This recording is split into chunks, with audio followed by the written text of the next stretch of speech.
Alam niyo guys, kaming mag-asawa, marami pa kaming gustong gawin. Marami pa kaming pangarap, 'no. So kami, hindi naman kami mag-i-stay dito sa Canada kung tingin namin na hindi siya possible, 'no. Dito sa Canada guys, ang dami mong puwedeng gawin, lalong-lalo na sa pag-upgrade ng skills. Yun lang, talagang kailangan mong mag-sacrifice. Kailangan mong gawin yung mga bagay na hindi mo gustong gawin, like mag-aral. Ako guys, ayoko na mag-aral ulit, eh, 'no. Pero kasi kung gusto mo talaga ng magandang buhay dito sa Canada, mag-i-invest ka talaga sa skill set mo para makakuha ka ng mas magagandang trabaho.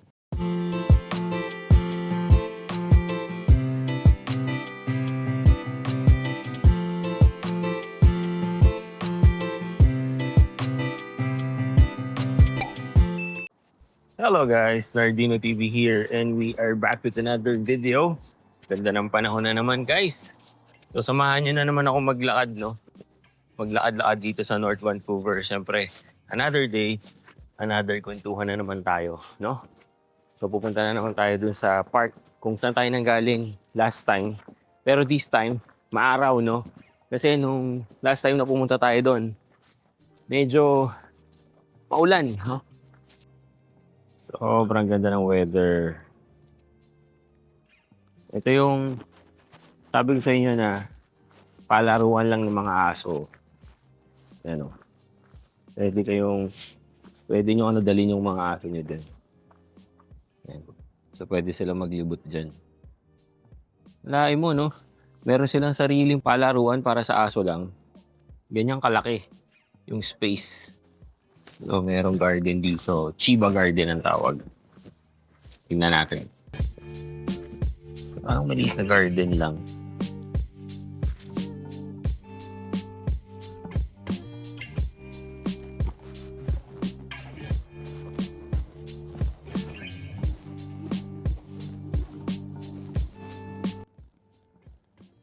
So, yun yung isang malaking park dito sa North Vancouver, guys. Ganda ng cherry blossoms dun, no?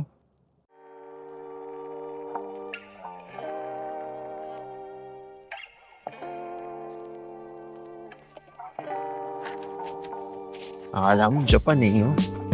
Eh, dito yan sa Vancouver.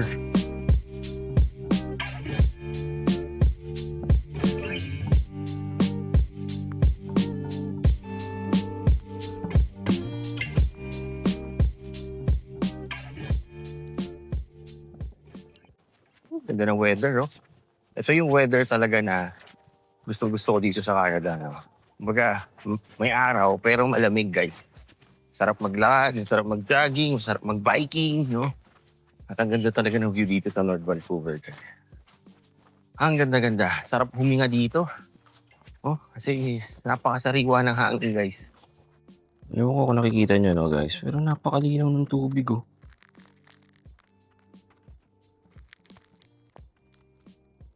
Yung mga recent posts natin, guys, medyo on the negative side. Yung mga umuwi, yung mga nawawalan ng trabaho, no? Hindi naman sa, ano, we are just sharing with you guys kung ano talaga yung mga nangyayari dito sa kanila. Both sides, whether it's negative or it's positive, sineshare natin yun sa inyo dito para talagang kung kayo ay pupunta dito sa Canada, alam niyo yung reality.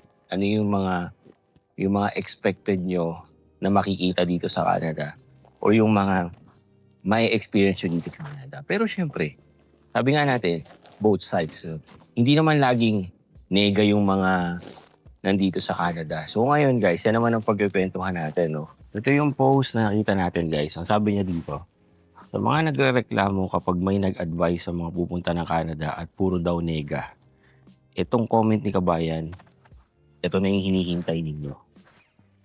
Sabi nung nag-post guys, not true. Hindi kami naghihirap dito sa Canada. May sarili kaming bahay, lahat ng anak ko may sariling car. We can afford to buy things we need and luxuries. And we can also afford to buy ticket in going back to Philippines through direct flight. Those people complaining maybe are not lucky enough to find a stable job. Swerte lang yung mga anak ko kasi pareho silang government employee, receiving more than minimum wage, sipag at syaga lang ang kailangan. Huwag kayong ma-discourage, just keep on trying. Maraming benefits dito. Mataas ang pension ng mga seniors dito. Don't lose hope. Kami, naka 4 years na kami dito sa Canada, no? And ang napapansin ko dito, based dun sa mga nakikilala ko, nakakahalubilo ko dito, kanya-kanya talaga tayo ng experiences dito sa Canada, no? Pero ang talagang napapansin ko, based on my observation lang naman, no? And again, based on my experience, my own perspective, na dito talaga sa Canada, depende sa magiging trabaho mo. Or yung iba, may mga business talaga, no? Yung mga medyo nakakaangat dito sa Canada. Pag sinabi ko nakakaangat, hindi lang yung survival lang yung buhay mo. So nagagawa mo yung needs mo plus nagagawa mo rin yung mga wants mo. Meaning meron kang mga hobbies, no? Nabibili mo yung mga bagay na gusto mo kahit hindi mo kailangan. Yung mga ganon, guys, no? Kasi yung mga nakikilala ko dito na mga nasa white collar jobs, no? Talagang masasabi mo na naging maayos yung buhay nila dito sa Canada. Malayong malayo dun sa mga nakikita natin na mga post na hirap dito, no? Kasi pag tinanong mo sila or pag nakita mo kung ano yung trabaho nila, dun mo makikita yung pagkakaiba, no? Again, hindi natin nilalahat yan, guys. Nakadepende pa rin yan kung ano talaga yung trabaho mo plus kung magkano yung sweldo mo dito sa Canada, no? May nakilala nga ako dito, guys, na cleaner siya dati, no? Pero dahil nga gusto niyang umangat, no? Nagsikap siya, guys, at nakapagtayo siya ng sarili niyang cleaning business, no? So ngayon, siya na yung mga nag-hire ng mga cleaners na mga Pinoy din, di ba?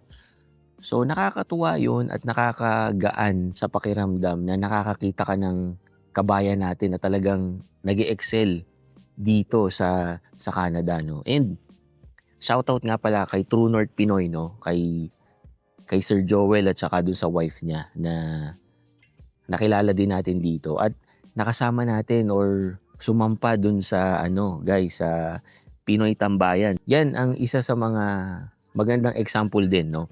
Kasi kung tama yung pagkakatanda ko, mga 20 years na sila dito sa Canada, guys, no? And pareho silang mag-asawa na nagtatrabaho sa information technology.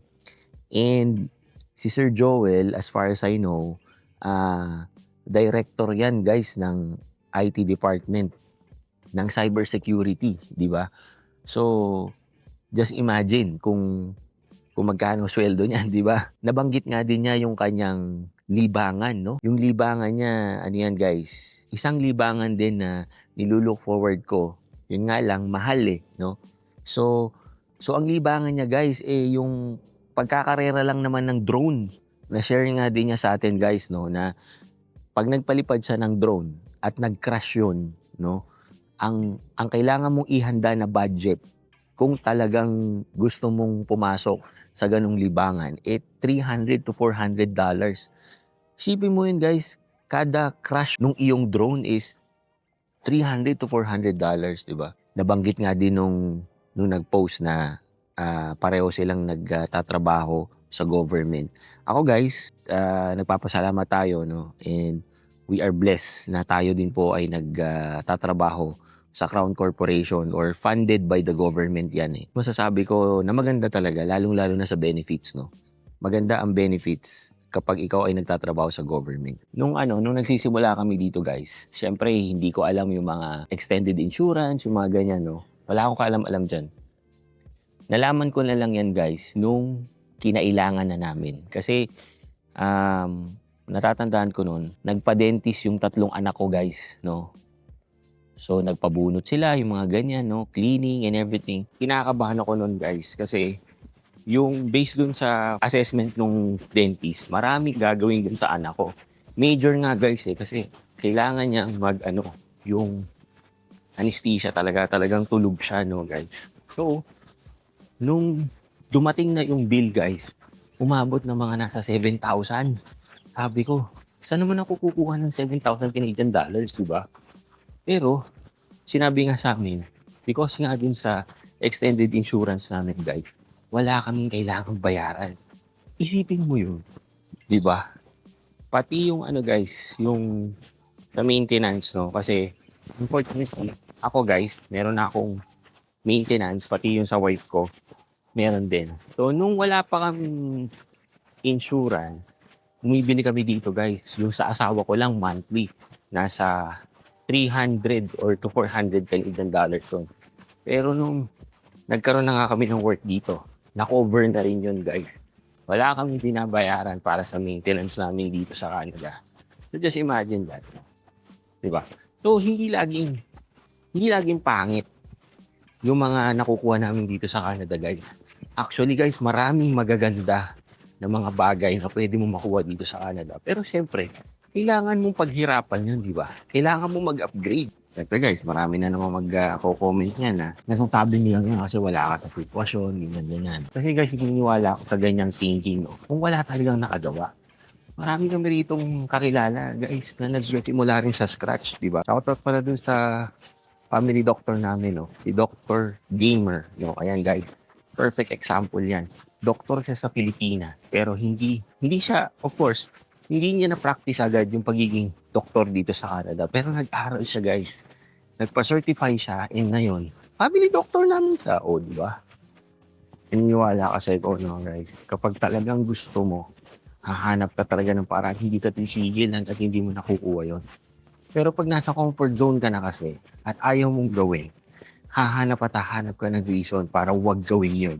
Alam nyo guys, kaming mag-asawa, marami pa kaming gustong gawin. Marami pa kaming pangarap. No? So kami, hindi naman kami mag-i-stay dito sa Canada kung tingin namin na hindi siya possible. No? Dito sa Canada guys, ang dami mong pwedeng gawin. Lalong-lalo na sa pag-upgrade ng skills. Yun lang, talagang kailangan mong mag-sacrifice. Kailangan mong gawin yung mga bagay na hindi mo gustong gawin. Like mag-aral. Ako guys, ayoko na mag-aral ulit eh. No? Pero kasi, kung gusto mo talaga ng magandang buhay dito sa Canada, mag-i-invest ka talaga sa skill set mo para makakuha ka ng mas magagandang trabaho. Or kung mas maganda, magkaroon ka ng sarili mong business dito, di ba? Yung puno. Ito tayo po, guys. Ganda ng spot natin, no? Tapos ganyan ang view mo. Tapos guys, dito sa Canada, no? Papansin din natin, hindi lang laging sipag eh. Ang dami dito sobrang sisipag, no? Multiple jobs nga yung tawag nila eh. After ng full-time, meron pang part-time at meron pang part-time, di ba? Sobrang sipag na yun, guys, no? Pero kung makikita mo, minsan, nagne-negative pa sila. So based on that scenario, guys, wala siya sa sipag, no? Nasa uri ng trabaho, kung ano yung pinasok mo na trabaho dito sa Canada. Meron dito na hindi naman kailangang mag-multiple jobs pero nagagawa nila yung mga bagay na gusto nilang gawin. Hindi lang sila nakaka-survive, nai-enjoy talaga nila yung buhay Canada nila dito. Kaya ako nun, pinush ko talaga na makuha kung ano yung trabaho ko sa Pilipinas as yun din ang maging trabaho ko dito sa Canada. Kasi marami kong nakitang naging successful dito na nasa information technology, no? And the same with my wife, yung sa kanyang career, pinush talaga namin na yun din ang maging work niya dito. And we are so thankful na nakuha namin yun. Again, hindi po kami nagyayabang or what. We are just sharing this para maka-inspire at saka maging guide din. At para naman hindi nyo masabing puro na lang nega yung channel natin, di ba? Tayo guys, again, sinishare lang natin kung ano yung mga nakikita natin, na-encounter natin dito, na alam natin na magiging useful din sa mga kababayan natin na naghahangad na pumunta dito sa Canada. Again guys, hindi madali dito sa Canada, pero ako naniniwala pa rin ako and based on my experience na pag ginawa mo yung parte mo, makukuha mo yung mga bagay na gusto mo dito sa Canada. Kailangan mo lang talagang mag-sacrifice a little bit, no? And pag sumikapan talaga yung passion at yung trabaho na gusto mong makuha or even business. Yan na guys. Thank you for watching and see you on my next video. Peace guys.